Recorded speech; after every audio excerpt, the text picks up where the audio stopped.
Hi everyone. All right, let's get started. My name's Rachel. I'm coming to you from Jerusalem. And I'm really excited to start teaching Daf Yomi 1 week at a time. We'll talk a little bit about what the class goals are, things that we're going to do. But I guess I already told you guys I'm in Jerusalem where it's 10 p.m., but I know that people are logging in from around the world. So if anyone wants to type in their chat box where they're coming from, love to see where you all are. And especially because we're learning Daf Yomi, it's really exciting to be able to learn with people around the world because, ooh, Des Moines, Iowa, welcome. Chicago. See anybody else? The great thing about Daf Yomi is that it connects people all over the world who are learning Katsrin. Okay, same country as me, but far up north. Love that. Daf Yomi connects people all over the world to learn the same thing every day. People can, travel, get on a plane, get off the plane the next day, find a shir, join it, and they'll pick up from where they were yesterday. Wow, Barcelona, so fun. So what we're going to do in this class basically is, although we might not be committing to learning the daf every single day, every week we'll come together to pick up. We'll review the main topics that came up in the 7 dafim that were learned that week. And then we'll pick one specific topic to delve into. The great thing about Daf Yomi is that it allows you to cover a lot of material very, very quickly. The downside of Daf Yomi is that it doesn't always give you the opportunity to really delve into particular topics. So I really hope that this class will allow us to find some of the balance. I'll do the legwork of learning through the sugyot, learning through all of the details to find the ones that I find most interesting. I'll give you a brief survey, and then we'll pick one to really jump into. Let's see, anybody else want to tell us where they're coming from? I see people are joining. And I'm also really excited about the chat feature. I'm going to keep it open, so if people have questions. Oh, Germany. Hi, Germany. If people have questions, feel free to send them in. You can send them publicly or privately, and I'll do my best to address them over the course of this year. If there's something that I don't get to, if I don't notice, feel free to remind me, and at the end of the class, we'll try to have a little bit more time for questions. So let's talk a little bit about Masechet Zevachim. Okay, we got lucky in that Daf Yomi started learning Masechet Zevachim just a week ago, a week and a couple of days. So today, they finished the 9th page of Masechet Zevachim. As you may or may not know, every Masechet of Gemara starts on page 2,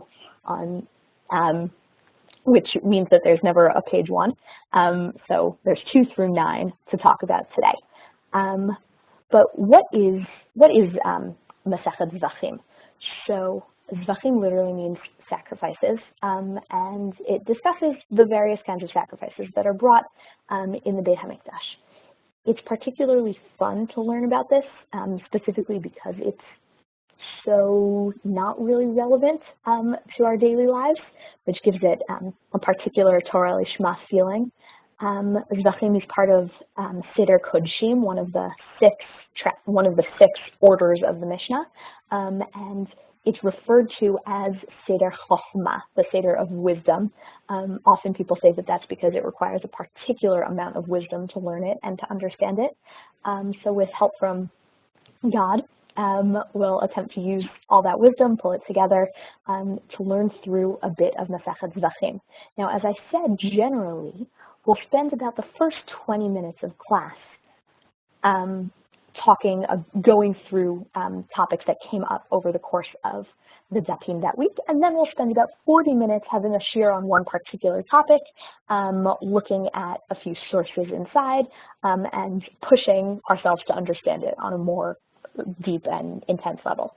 Today, we may actually need to spend a few more minutes on introductions than we normally will, so I hope people are not overwhelmed.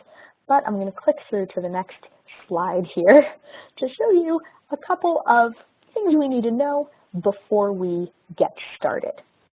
Okay, so as I said, Masechet Zevachim is about sacrifices. It's about the animal sacrifices that are brought in the Beit HaMikdash. And there are a few different ways you can divide them into categories. Will you share? Oh, yes, of course I will share the materials. I apologize. I forgot that I need to upload them both into the class and also into the class on the WebYeshiva website, but I will definitely upload the source sheets as soon as this class is over, so that when you go back to access the archives, you'll get them.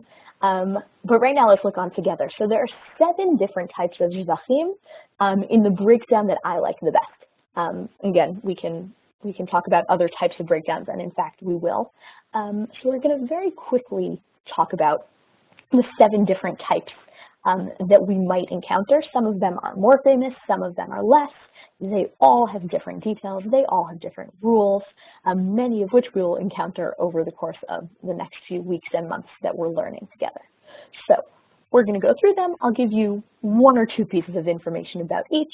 You'll store it in the back of your head somewhere, and then as they come back up, I'll mention them again. So what do we have? We have first the Olah. Korban Olah is a korban that is brought on the Beit HaMikdash that's entirely burned. Nobody gets to eat any of the meat of a Korban Olah. Olah means to go up. It all goes up on the Mizbeach. The Korban Chatat is a sin offering that is brought to atone for particular types of sins, as is the Korban Asham. An Asham is also brought to atone for particular kinds of sins. The differences between the Chatat and the Asham will come up over and over, actually, in the Gemaras that we're going to see both today and in the future. We'll hopefully spend some time actually seriously talking about them, but you have a Chatat and you have an Asham. Then you have a Korban Shlamim, which includes within it the category of a Korban Toda.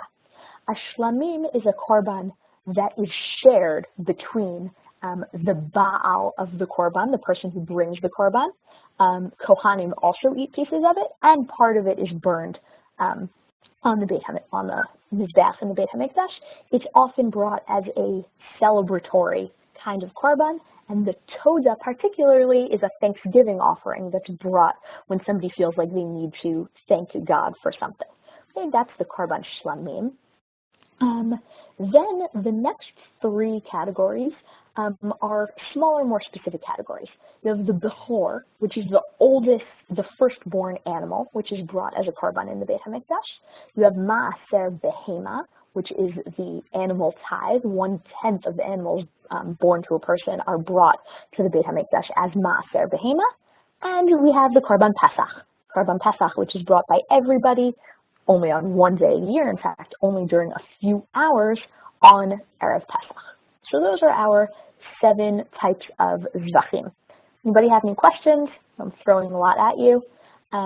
One word that's important to remember is the person who brings the korban is called the Baal HaKorban, the master of the korban, and that phrase will come up a lot, so it's important to remember. Okay, so you have 7 types of korbanot that are brought by the Baal HaKorban. These korbanot can be broken down into 2 types of holiness. Okay, these also have a lot of different rules, but the 2 types of holiness are called Kodshei Kodashim and Kodshim Kalim. Some korbanot are considered holy of holies, and some korbanot are considered on a lighter level of holiness. There are a few different differences between these 2 types of holiness. Kodshei Kodashim can only be eaten by Kohanim in the courtyard of the Beit HaMikdash, while Kodshim Kalim can be eaten by non-Kohanim anywhere in Jerusalem under the appropriate circumstances.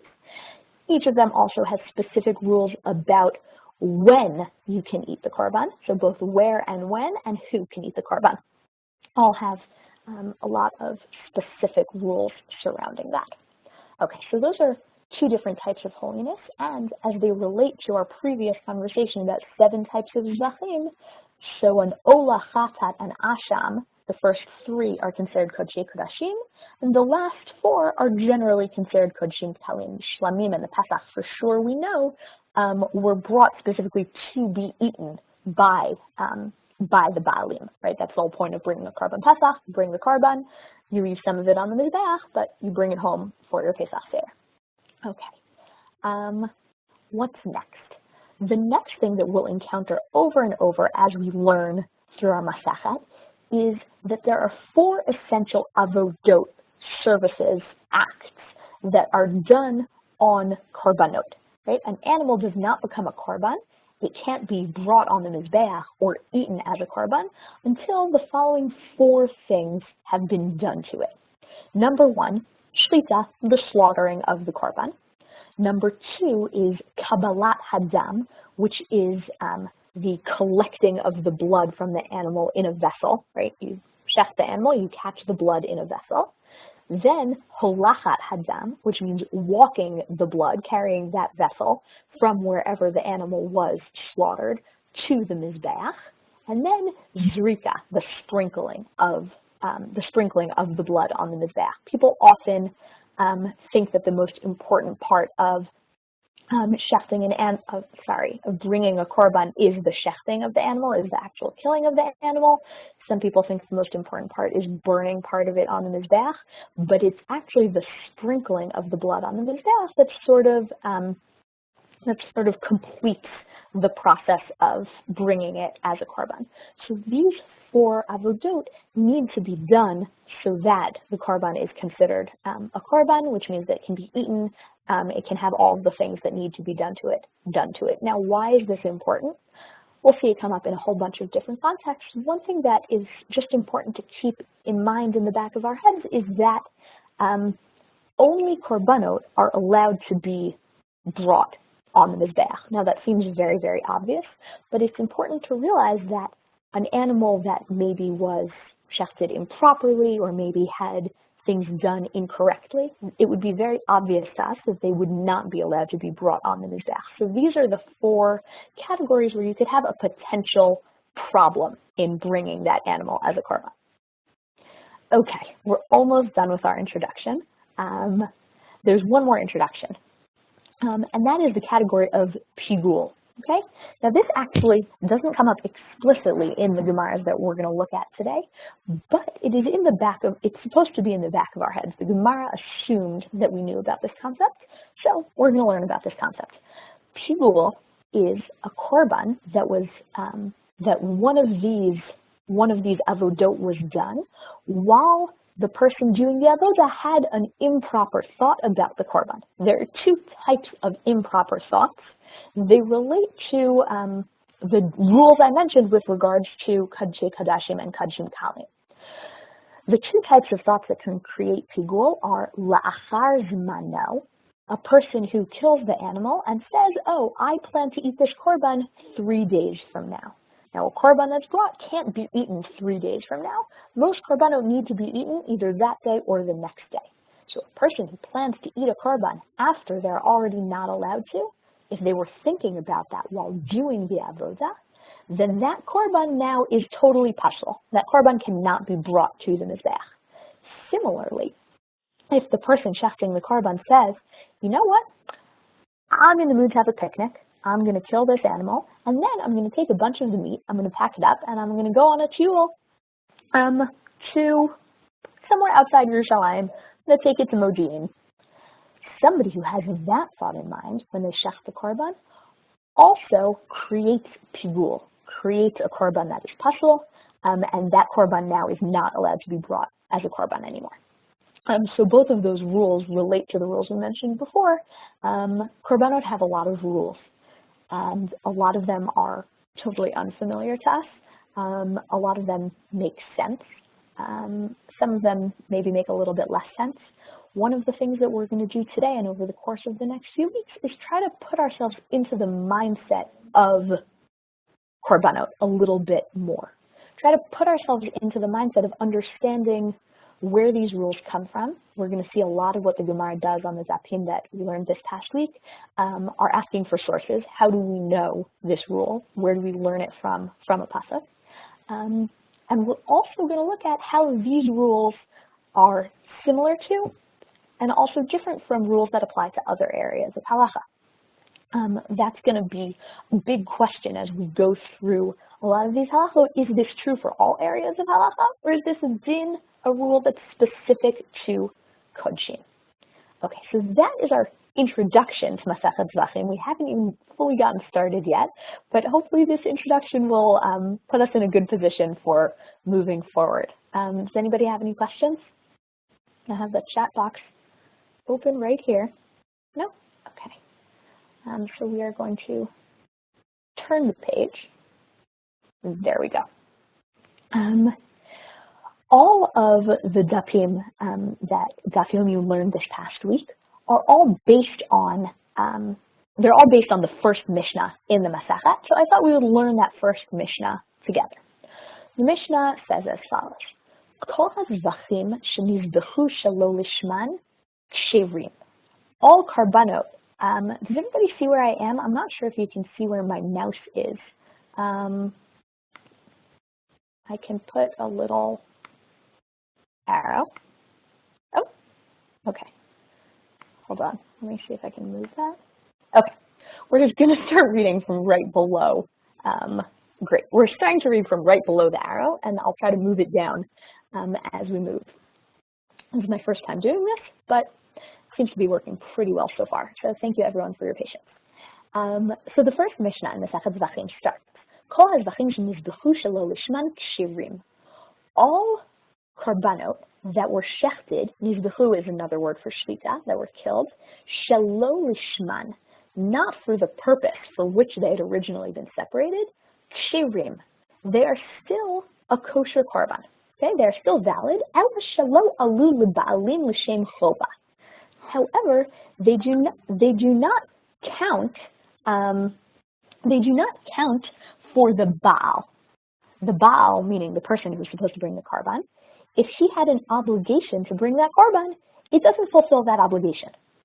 Meaning, if somebody took a vow and said, I'm going to bring a korban olah, and then he separated a sheep and he brought it to the Beit HaMikdash, and then when it was shechted, it was with the intention that this korban should be a korban shlamim. Okay? So it was killed properly, but with the wrong intention. So it is still considered a korban, but the Baal would need to bring a new korban olah. Okay? The Baal would need to bring a new korban olah to make up for that. Okay?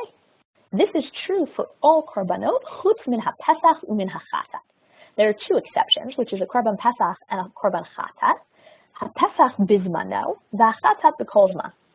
A pesach, a korban pesach, which is shechted at the time that you're supposed to bring a korban pesach, meaning on the afternoon of the 14th of Nisan, if it is brought with the intention of being a korban shlamim, it's a pasul korban. It doesn't count at all. Okay, and it cannot be continued to be brought as a korban. V'chatat b'chol zman. And somebody who brings a korban chatat because he sinned and needs to bring a sin offering, but he had in mind that it was being brought as a korban olah, that chatat, that korban does not count at all. It's a pasul korban. Okay, so generally it counts, even if it's shelo lishman, it counts as a kosher korban, except a pesach and a chatat. Then Rabbi Eliezer omer af ha'asham. Rabbi Eliezer adds the asham, which is the other type of sin offering. So he says ha-pesach bizmano v'chatat v'asham b'kol zman. So a pesach on the day that it's supposed to be shechted, as we said above, and a chatat and an asham at any time. Now, why does Rabbi Eliezer add the asham? It actually makes a lot of sense. Amar Rabbi Eliezer, ha-chatat ba'al chet, v'ha-asham ba'al chet. The chatat and the asham are both brought because of a sin. Ma chatat psula shelo lishma, af ha-asham pasul shelo lishma. Okay, so Rabbi Eliezer says, if we have a rule for a chatat, that if it's brought with the wrong intention, it's a pasul korban, so too the same rule should apply for the asham. Okay, that is our Mishnah. That is the information that will lead us to have questions for pages and pages and pages of Gemara. If you thought it was simple, if you thought it was easy, the Gemara is going to prove you that you're wrong.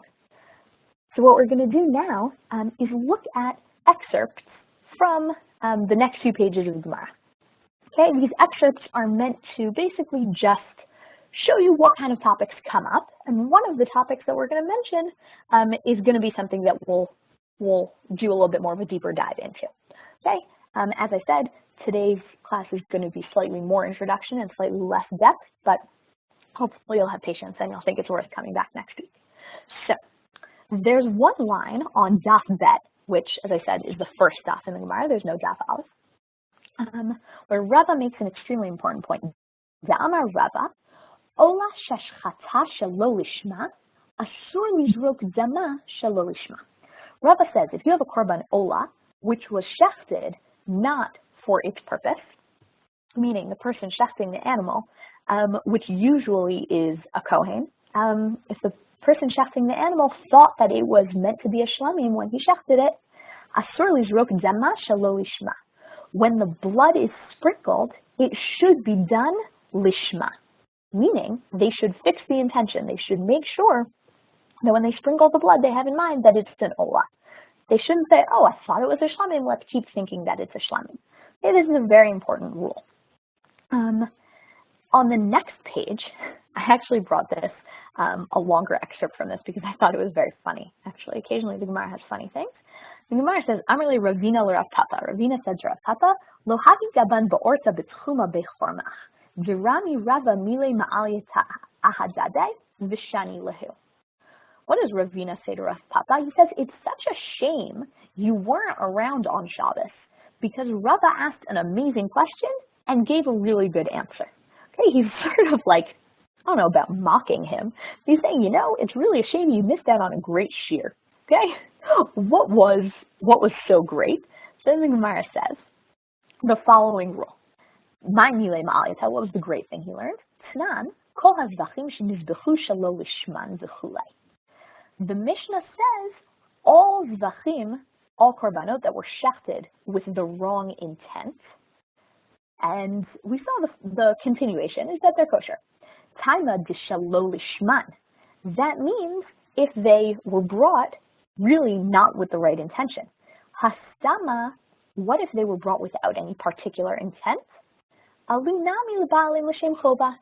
If the person shechting the korban didn't have any particular intention when he did it, that would mean that it actually would count, meaning you don't need any particular kavana. Alma stama nami kilishman dami. This is a really, really important line. Okay, the Gemara is saying we learn from this that a korban brought without any particular intention is as if it was brought with good intention. Okay, meaning having no thought is as if you had proper thought. Okay, then the Gemara says v'raminhi, but we have a problem with that. Kol haget shenichtav shelo l'shem isha pasul, v'stama nami pasul. We know a rule that if a writ of divorce needs to be written for a woman, it needs to be written for that particular woman. You can't have just a standard bill of divorce. Okay, you need to have particular intent when writing it that it applies to a particular woman. Okay, and so this was the good question that that Rava answered. V'shani zevachim b'stam lishman omdin, isha b'stama lav l'gerushin omedet. What does that mean? It means, Rava says, yeah, because we assume that a korban was meant to be brought for the right reasons, but we don't assume all women are supposed to get divorced. Okay, I found that to also be a kind of funny answer. But the important thing that we learned is that you do not need any particular kavana when bringing a korban. We assume that you have the right intention when bringing a korban. Okay. Now, the whole next part of the Gemara is, how do we know that? How do we know that we do not need any particular intention when bringing a korban? The Gemara goes through a whole bunch of options, but then quotes a very, very important Mishnah from the Gemara later on Daf Memvav Amud Bet. Okay? The Mishnah seems to be saying the opposite of what we're trying to prove, but let's give it some time. The Mishnah says, L'shem shisha dvarim hazevach mizbach. The Mishnah there says that a korban needs to be brought for 6 reasons, with 6 things in mind. L'shem zevach, for the particular korban it's being brought for. L'shem zoveach, for the person that it's being brought for, right? That's the Baal that we mentioned before. L'shem shem, meaning for God. L'shem ishim, for the purpose of being burned on the mizbeach, not pre-cooked. L'shem reach, that it should be oh, I'm sorry, L'shem ishim means that it should be totally burned on the Mizbeach. L'shem reach means that it needs to be raw when it goes on the Mizbeach. L'shem nichoach is for the purpose of making God happy. V'achata v'asham l'shem chet. And sin offerings need to be brought with the sin for which they're being brought in mind. Okay, now all of this seems to say the opposite of what we wanted, which is that you do need to have all sorts of things in mind when you bring a korban. Except, the Mishnah continues, Amar Rabbi Yossi. Rabbi Yossi says, Af mi shelo haya b'ribo l'shem achat mikol elu kasher. Rabbi Yossi said, but if you weren't thinking of any of these, your korban is kosher.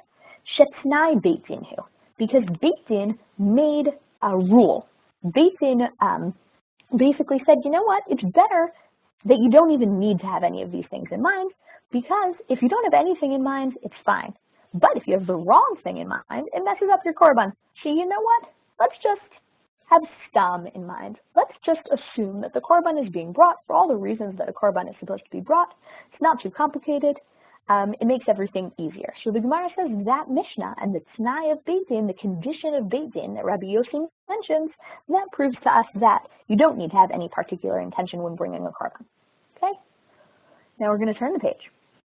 We're going to come back to this idea of staman lishman, a korban brought on its own with no particular intent is kosher.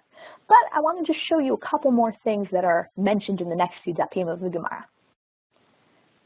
Hold on, so we got a question. Okay, really good question.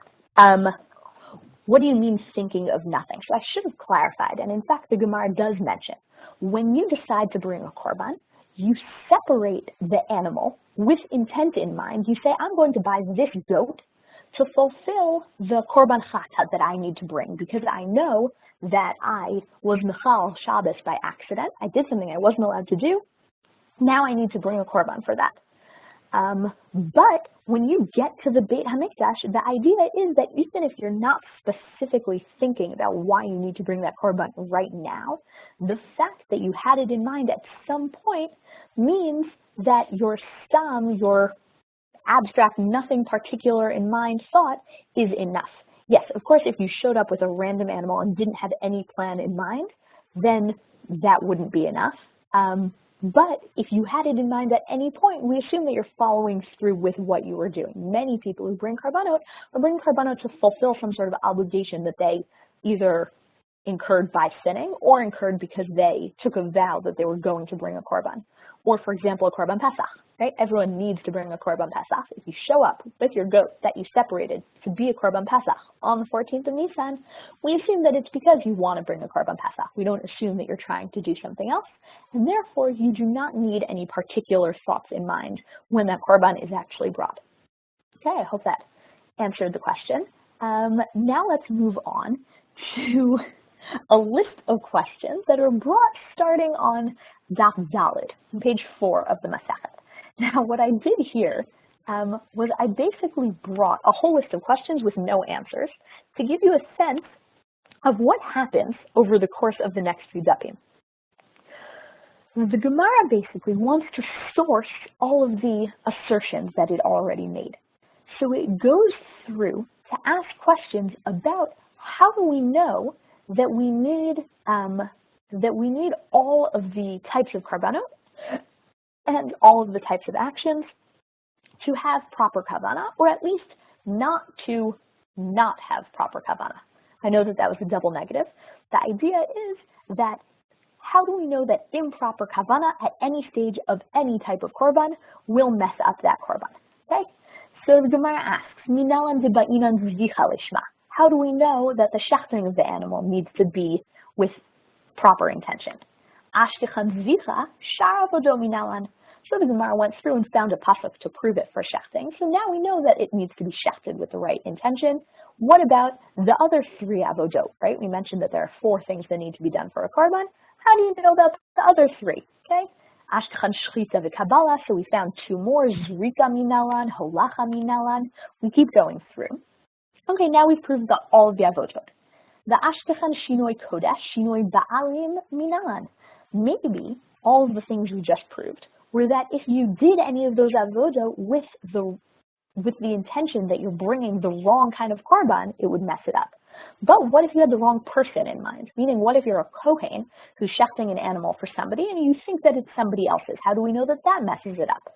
Okay, the Gemara finds an answer to that. Chatat ba'asha minayin. How do we know this applies to sin offerings? And then again, ashkechan zvicha shar avodo minalan. Ashkechan zvicha uzrika kabbalah minalan. Ashkechan ayil nazir shar shlamim minalan. So we found all of the types of avoda for the sin offerings.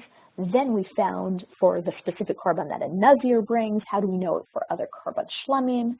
Ashkechan shlamim shar kol kadshim minalan. How do we know that this applies to all types of korbanot?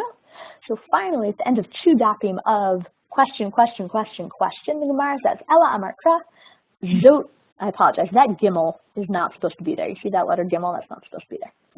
Pasuk says in Vayikra, zot haTorah la'ola u'limincha v'lechatav la'asham u'lemiluim u'lezevach hashlamim. Pasuk says, this is the rule for all of these different types of karbanot. Hakishan hakatuv l'shlamim. The pasuk puts all of these different types of karbanot in the same pasuk as a karban shlamim. Ma shlamim bein shinoi kodesh bein shinoi balim ba'ina mishma.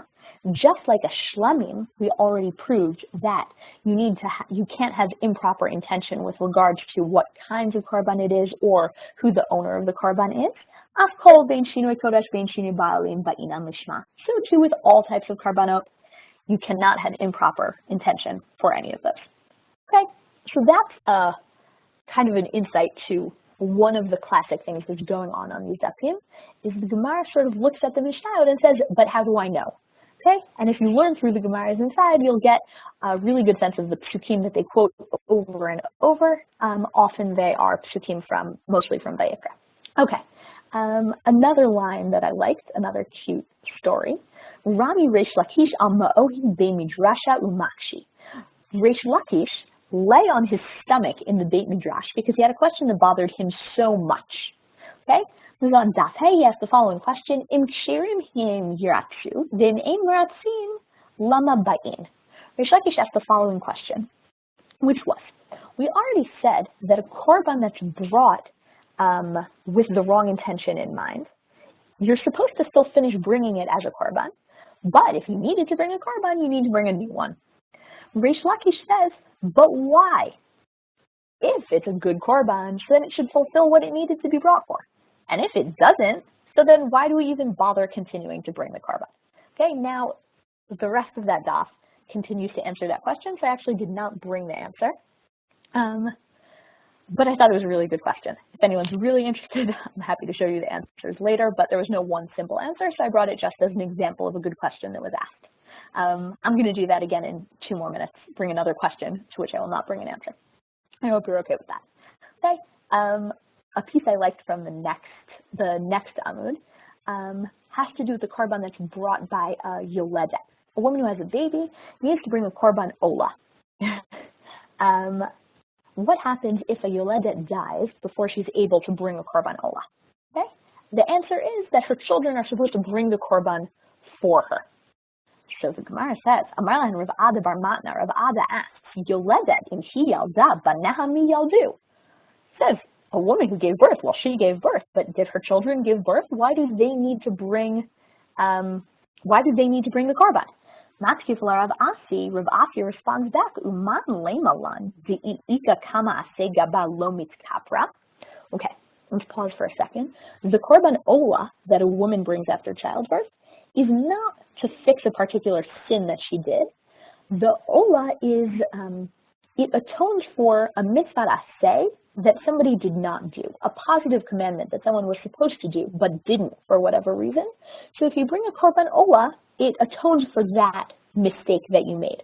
Okay, and you don't even need to have known that you did it. Okay, that's one of the things that it atones for. So Rav Asi says, if a yoledet made this kind of mistake multiple times, right, that she didn't fulfill a mitzvah aseh she was supposed to do, so the korban ola will be mechaper, will atone for all of those. So the kevan dikriika kama aseh gaba michapra yoshecha nami michaper.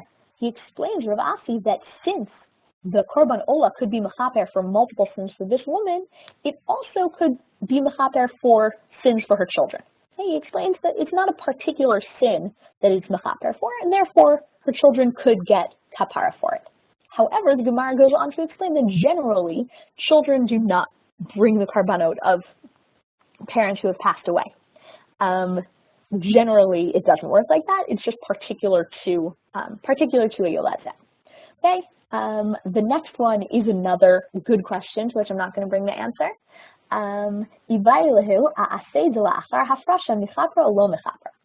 What about if you decided you need to bring a korban because you wanted to be mechaper for a mitzvah aseh that you didn't do? You decide to bring a korban olah. Then you go and you buy a sheep, right, to bring as your korban. And then, once again, you're mevatel mitzvah aseh. There's a mitzvah you're supposed to do, you don't do it. Does the korban atone for that sin that you did after you already chose the goat or sheep that you were going to bring as your korban? Okay, again, interesting question, though we're not going to answer, just so that you see the kinds of questions that get brought up here. Okay, next. Another question that we're not going to answer. Itmar, toda sheshchata l'shem toda chavero. What happens if two people are supposed to bring a korban toda? They both owe a thanksgiving offering, okay, but they get shechted for each other, right? They both come to a kohen, and the kohen thinks that Reuben's korban belongs to Shimon and shechts it in the name of Shimon. Rabba amar kshera. Rabba says it counts. Rav Chisda amar psula. Rav Chisda says it doesn't count, and they each have good reasons. Rabba amar kshera, toda l'shem toda nishchata. Rabba says it counts because it's still brought as a korban toda. Rav Chisda amar psula, l'shem shlamim didei nishchata ba'inan. Rav Chisda says no, it doesn't count as the korban. He needs to bring a new one because it needs to be shechted for the purpose of his own korban. Okay, had we paskin on that? Also interesting, but not quite as interesting as the question itself. We've made it to Daf Zayin. Daf Zayin, Chet, and Tet all relate to the two exceptions that we saw at the end of our last Mishnah. Our first Mishnah and our only Mishnah. The Mishnah said that while generally a korban that was brought with the wrong person in mind is considered a good korban, except that the Baal needs to bring a new one, the korban Pesach and the korban Chatat have different rules. And a korban Pesach or Chatat can be excluded for any sort of mistake. And so the next three dapim all ask for proof texts for those sorts of proofs. Okay? I'm not going to go into any more detail about that because I want to jump back to something that we mentioned before. Okay? Let's pause here for a second. Does anybody have questions? Any thoughts? I know I just threw a ton of information at you, but hopefully everybody is managing to stay with us, at least as much as possible. Okay, so what are we going to look at now? Is the key intent? I did not intend to sacrifice. Okay, the animal that's brought needs to have been specifically picked to be a korban, meaning if you bring the wrong animal, actually, unsurprisingly, that's a bigger question that comes up in other cases. What happens if you bring the wrong animal? But generally, we assume here that the animal was already picked, that everything was done properly, and it's only once you get to the Beit HaMikdash that somehow a mistake is made. So you definitely need to have had the right intent. It's just about the mistakes in action, right? That's why I mentioned specifically those 4 avodot, right? That the Gemara is relating only 2 problems that come up in the process of actually bringing the korban once it's brought to the Beit HaMikdash. Okay?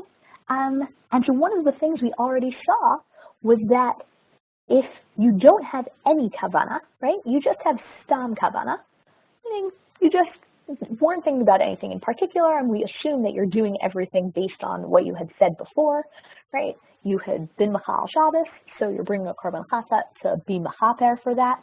Sounds good. You go, you do it, you don't say anything, it's all good. That's the staman lishman, okay? Now the question is, what is the relationship between that staman lishman and on the other hand, the psul of shelo lishma? The fact that if you have improper kavana, if you specifically think that you're bringing this korban for the purpose of a different korban, that messes up the korban for you. That means that you're going to have to go and bring another korban chatat. Right? That means that you're going to have to go and bring another korban olah because you promised to bring an olah. Right? So what is the relationship between the fact that on the one hand, you don't need to have anything in particular in mind, and on the other hand, you can actually mess that up by thinking the wrong thing? So, excuse me, the first thing we need to do is answer the question of what is the psul of shelo lishma? How do you go about invalidating a korban by having improper thought? So the first place that this comes up is the first Tosfot in our Masechet. Okay, the first Tosfot in our Masechet, right? Hold on, trying to get my arrow back. There we go. Tosfot says, "Ubeperk hamafkid." Okay, Tosfot tells us that he's going to reference something that he mentioned in Bav Metzia. Okay, Pirashti had machshava poselet bekadshin, ibedibor hazevach naasa shelo lishma, o afilu b'machshava.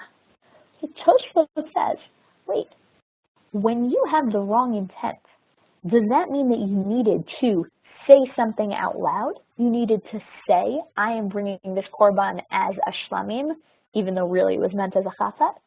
Or if you just have the wrong thought in mind, but you didn't say anything out loud, could that also invalidate your korban? Okay, now, for those people who are really with us, I'd love to hear what you guys think. Do you think that thinking something wrong should be able to invalidate your korban, or do you think that you need to actually say something out loud? You don't have to vote, but I'd love to hear what you guys think. Okay, one person says thinking. Okay, and oh, another person says thinking. Oh, wow. Oh, okay, great. Now we have a machloket. Now we have a good debate. I think that we could defend either side. I think that on the one hand, we've been talking about thoughts, right? We've been talking about, oh, you mess up in your thoughts. And of course, it's much easier to mess up in thought, I think. So it would make sense maybe that the Gemara would be referring to that. On the other hand, generally, halacha requires actions. Right? Generally, halacha requires some sort of doing, some sort of more serious way of demonstrating intent. And so from that perspective, saying that having a mistaken thought in mind when you do a proper action, taking it pretty seriously. So let's see what Tosfot has to say.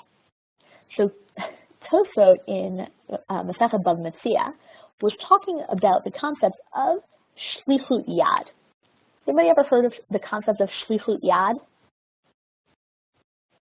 Okay, the concept of shlichut yad, which means like sending out your hand, refers to the following case. Let's say I have a very expensive necklace, and I ask my sister to watch it for me. Okay, she's doing me a favor. She's watching it for me. Therefore, she has certain responsibilities according to halacha with regard to that necklace. Okay.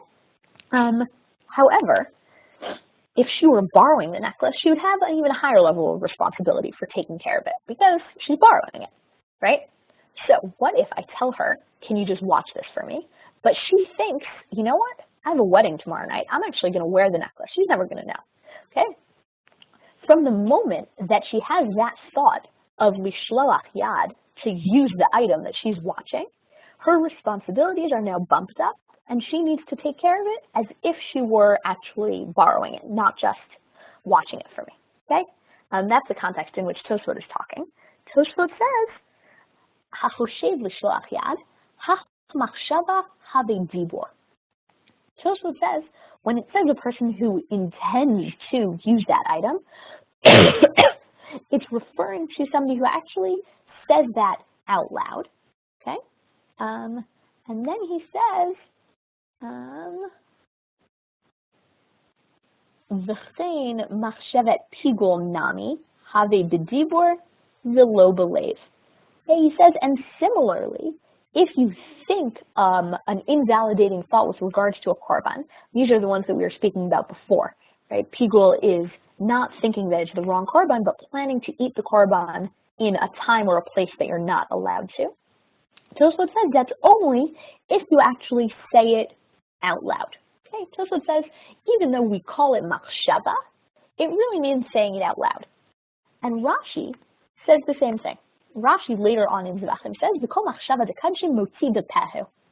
Rashi says anytime we talk about machshava, which we might think to translate as a thought, but really it means an intent that's declared. Okay, Rashi's saying it needs to actually be something that's said out loud. But when it comes to the Rambam, there's a very interesting question. The Rambam in Hilchot Psulei HaMukudashin, which means invalidated korbanot, says, "Shalosh machshavot hein sheposlin et hakorbanot ve'elu hein." There are three kinds of thoughts that would invalidate a korban. Machshavet shinoi Hashem, umachshavet hamakom, umachshavet hazman. That refers to thinking that the korban is the wrong kind of korban, or thinking that you're planning to eat it where you're not allowed to eat it, or thinking that you're going to eat it at a time that you're not allowed to eat it. Machshavet shinoi Hashem ketzad. Okay, what is thinking the wrong kind of name for the korban? Zeh shochel hazevach shelo lishmo, kigon shaya ola v'yachshov shehu shlamim. Okay, so that's the case we were talking about in our Mishnah. Somebody who has a korban ola, but when he shechts it, he thinks of it as a shlamim. Okay, that's what the Rambam says is zehu machshavet shinoi Hashem. So the question is, does the Rambam mean machshava like thought, or machshava in the way Tosfot and Rashi said it, which is really speaking out loud? So the Mishna Lamelech, who's a commentary on the Rambam, says she thinks that it really is machshava, really just thoughts. Okay, the Mishna Lamelech says, Midivri Rabbeinu, so I'm starting from right there. Midivri Rabbeinu nir'ad dekol machshavet kadshim have afilu below hotzah b'peh. Mishnah Malach says it sounds like the Rambam thinks that when we say machshava with regards to kadshim, it means even without saying it out loud. Aha Tosfot b'parak kama Zevachim dibur hamatzal machshava nir'ad despirle dekol machshava dekadshim tzarich hotzah b'peh. However, the Mishnah Lamelech says Tosfot really seems to disagree. Tosfot seems to say that machshava requires speaking out loud. V'kari la machshava lefi she'ein ba ma'aseh. So why is it called machshava? It's called machshava because just like a thought doesn't have any action associated with it, so too speaking out loud generally isn't thought to have action associated with it. Meaning in halacha, something that involves just speaking but no particular physical action is considered something that doesn't have any action associated with it. And you can see this explicitly in the Tosfot that I brought below. Machshava ba'alma v'afili heitzarich dibur kevan deleka ma'aseh habe k'machshava ba'alma. Okay, Tosfot on the fourth daf of Zevachim says when we talk about machshava ba'alma, just thought, he says even if it actually is referring to speech, it means it's like thought because it doesn't have any actions associated with it. Okay. The Mishnah Lamelech continues to go on and explain that the Rambam really seems to be disagreeing with the Shita of Rashi and Tosfot, and he continues to show other areas in the Gemara that might be difficult with the Shita of the Rambam. However, that didn't prevent other people from explaining the Shita of the Rambam like this. For example, we'll turn the page. The Mincha Chinuch, who's a commentary on the Sefer HaChinuch, which is a listing of all mitzvot. So in Parshat Tzav, the Sefer HaChinuch has the mitzvah of not eating pigul, not eating an invalidated korban that was invalidated because of improper thoughts. So the Mincha Chinuch, who's a commentary, says, he raises that same question, which is right here. He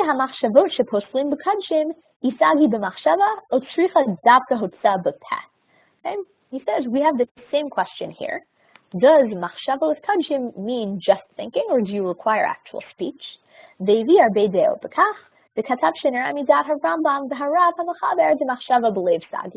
Mincha Chinuch says that he thinks the Sefer HaChinuch, who is the original author of the book, considered himself a student of the Rambam. He says both he and the Rambam seem to think that thinking is enough.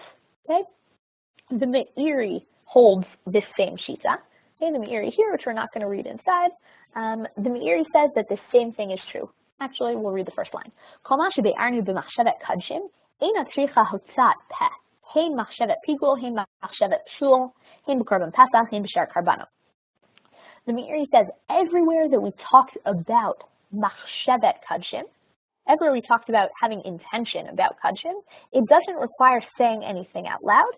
Right? It means even if you have the thought that this Korban Pesach is actually a Korban Olah, even if you have the thought that your Korban Pesach is actually somebody else's Korban Pesach, just thinking that mistaken thought is enough to make that Korban Pesach.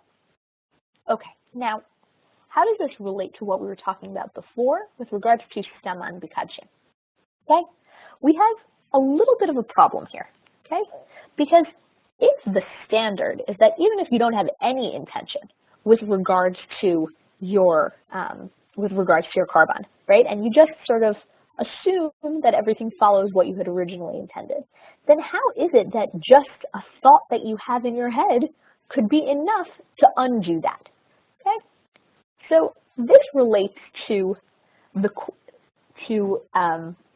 question of the psul shelo lishma. Okay, what is the psul shelo lishma? This is a little bit of a technical distinction that's brought by the Griz. Okay, the Griz says that there are two ways you could view a thought that invalidates your korban. On the one hand, we might say you have the wrong thought, so that means that you didn't have the correct thought, right? And a lack of correct thought means that the korban doesn't work and it's gone. It doesn't work.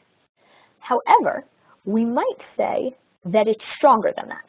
We might say that the psul shelo lishma, having a thought that invalidates your korban, actually requires some sort of drastic, destructive thought, right? Why is that? Because the Griz says, if staman kilishman dami, if we say that a korban without any particular intent is as if it had proper intent, then undoing that requires a drastic kind of undoing. It requires a true destructive thought. Okay? Now, what does that mean? That means that we need to figure out what is required in order to actually do that. I'm sorry, I got myself a teensy bit distracted because I want to type a little bit of this out. And okay, here's what I'm going to do. I'm going to type this out on our whiteboard. Can everybody see the whiteboard? I hope that you can. Okay, so the psul shelo lishma. And I know it's sort of funny that I'm typing Hebrew in English, but hopefully that's number one, helpful for people for whom English is easier to read than Hebrew, and also it's just faster for me to type. So we said the psul shelo lishma can be either a lack of proper kavanah, or two, it can be a drastic undoing of stam, right? The psul shelo lishma, according to the Griz, is unsurprisingly the second one, okay? What he says is that if you are going to have a thought that's going to undo the stam, that's going to actually change what you, that's actually going to change how we think about this korban, then that means that it requires something very, very strong. And so that's why the Griz paskins like Rashi and Tosfot, okay? However, not everybody paskins like that, right? So how do we explain the Rambam? We explain the Rambam by going back to what I think would have been our initial understanding. We read the Mishna and we think either you have proper kavanah or you have improper kavanah. And improper kavanah means a lack of proper kavanah, right? It means that normally we require you to be thinking about the right type of thing. Now the concept of stam just means that we assume that you're thinking the right type of thing. It doesn't mean we don't require kavanah. It just means we assume that you are having the right type of kavanah. Okay? Let's review this one more time. Okay? Let's break it down. Okay, hold on. We're finishing up here. So we have two types. We have two options, right? What is required? No, sorry. What is required for psul shelo lishma? According to Tosfot, it's speech, And according to the Rambam, it's thought. This is going to match up with what kavana is required, right? Either we'll say that you require perfect kavana, or we'll say that you require stam kavana. Okay, now I realize I wrote these in the wrong order. If we assume that stam kavana is enough, if we assume that you generally have something good going on, right, then you're going to require actually saying out loud that I need to bring this ola as a shlamim. However, if you need to have perfect kavana, right, if we assume that you need to be thinking about the right thing, then any thought that you have that messes up that kavana is going to make your korban pasul. Okay? I wonder if I can draw arrows to show the relationship between these things. By next time, I'll have more practice with the whiteboard, and things will be a little bit more clear. But the idea is to show that there's a relationship between these two ideas, that the concept of stam b'kadshim, which applies only to kadshim and not to gittin. Right? We said we assume that karbanot are meant to be brought for the proper reason. The way we understand that, whether it means that we assume you really do have the right kavana, or you don't really need that much kavana, that will actually impact the halacha of what kind of negative kavana can make your korban be pasul. Either we'll say you need perfect kavana and therefore any thought could undo it, or you just need basic kavana, and to undo basic kavana you would actually require speech to undo it. Okay? I know I threw a lot at you guys. We're coming to the end, so does anybody have any questions? Okay, I'm actually going to turn off the recorder now, so if anybody has questions that they want to ask over audio or by typing, that's great. I look forward hopefully to seeing all of you next week. Next week we'll review what's been done on the next 7 Zevachim of Masechet Zevachim, and anybody is welcome to look at those over the course of the next week to get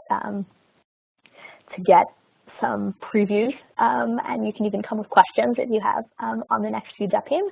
I'm looking forward to that. Thank you so much for a great first class, and I look forward to seeing you next week. Okay, and recorder is now off. Stop recording.